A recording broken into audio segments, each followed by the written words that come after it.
العلماء، علماء و عوام میں حائل خلیج دور کرنے کی ایک منفرد کاوش۔ لجنۃ العلماء للافتاء، بسم اللہ الرحمن الرحیم۔ فتویٰ نمبر 47، 12 اپریل 2021۔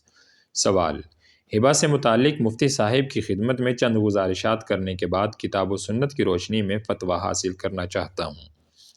میرے سمیت ہم 3 بھائی اور 1 بہن ہیں۔ ہمارے والد صاحب کے گھر کی جگہ کی قیمت 6 لاکھ روپے تھی، جو کہ آج سے تقریباً 10 سال پہلے فروخت کی جا چکی ہے۔ والد محترم کے ساتھ رہتے ہوئے میں نے اپنی ذاتی کمائی سے مکان کی تعمیر میں 65,000 روپے لگایا ہے۔ یہ وہ مکان ہے جو بعد میں 6 لاکھ کا فروخت ہوا ہے۔ اسی دوران دوسرے بھائی نے اپنی ذاتی کمائی میں سے نشتر کالونی لاہور میں 3 مرلے کا پلاٹ خریدا۔ اس کی مالیت تقریباً 7 لاکھ روپے تھی، جبکہ وہ ہمارے ساتھ رہتا تھا۔ اس دوران اس بھائی نے تقریباً 2 سال تک گھر میں خرچہ نہیں دیا۔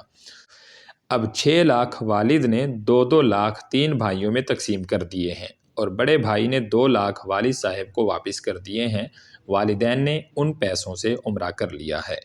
وضاحت طلب بات یہ ہے کہ بہن کو 2 بھائی حصہ دینے کے پابند ہیں یا تینوں دیں گے؟ اور سائل نے جو 65,000 تعمیر میں لگایا اور دوسرے بھائی نے جو 7 لاکھ کی پراپرٹی خریدی، والد صاحب کے ساتھ رہتے ہوئے یہ کس طرح تقسیم ہوگی؟ کتاب و سنت کی روشنی میں وضاحت فرما دیں۔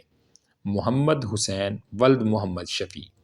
جواب: الحمدللہ وحدہ والصلاۃ والسلام علی من لا نبی بعدہ۔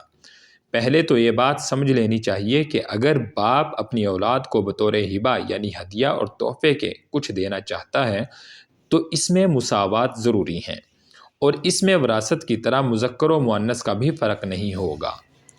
نعمان بن بشیر رضی اللہ عنہ کے والد نے انہیں ایک غلام ہدیہ کیا۔ انہوں نے کہا کہ اس پر نبی کریم صلی اللہ علیہ وسلم کو گواہ بنا دیں۔ جب نبی کریم صلی اللہ علیہ وسلم کے پاس حاضر ہوئے تو آپ نے پوچھا، آپ کی اس کے علاوہ بھی اولاد ہے؟ کہا جی ہاں۔ فرمایا ان سب کو بھی یہ تحفہ دیا ہے؟ عرض کیا نہیں۔ آپ نے فرمایا میں ظلم پر گواہ نہیں بن سکتا، یا تو سب کو دیں یا پھر اس کو بھی واپس کریں۔ لہٰذا نعمان رضی اللہ عنہ سے وہ تحفہ واپس لے لیا گیا۔ صحیح البخاری۔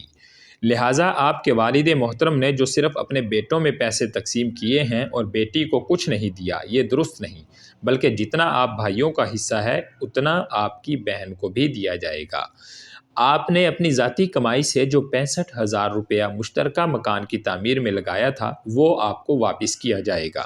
اسی طرح آپ کے بھائی نے جو ذاتی کمائی سے الگ پلاٹ لیا ہے وہ بھی اسی کی ملکیت ہے، وہ آپ کے باپ کے مال میں شمار نہیں کیا جائے گا۔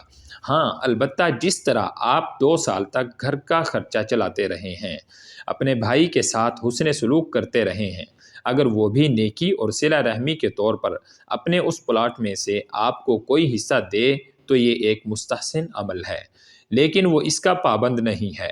آپ کے والد محترم کے ہبہ میں آپ کے بھائی کا بھی برابر حصہ ہے، لیکن اگر اس نے نہیں لیا یا انہی پیسوں سے والدین کو عمرہ کروا دیا ہے تو یہ ایک بہترین نیکی اور صلہ رحمی ہے۔ آپ کے والد صاحب کے 6 لاکھ سے آپ کا 65,000 آپ کو واپس کیا جائے گا۔ بقیہ رقم 5,35,000 کو برابر 4 حصوں میں تقسیم کیا جائے گا، اور آپ چاروں بہن بھائیوں میں سے ہر ایک کو 1,33,750 روپے حصے میں آئیں گے۔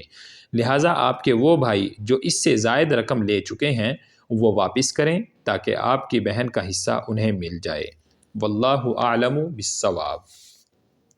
مفتیان کرام فضیلت الشیخ ابو محمد عبدالستار حماد حافظہ اللہ، فضیلت الشیخ عبدالحلیم بلال حافظہ اللہ، فضیلت الشیخ جاوید اقبال سیالکوٹی حافظہ اللہ، فضیلت الدکتور عبدالرحمن یوسف مدنی حافظہ اللہ، فضیلت الشیخ سعید مجتبیٰ سعیدی حافظہ اللہ، فضیلت الشیخ ابو عدنان محمد منیر قمر حافظہ اللہ، فضیلت الدکتور حافظ محمد اسحاق زاہد حافظہ اللہ۔ العلماء، علماء و عوام میں حائل خلیج دور کرنے کی ایک منفرد کاوش۔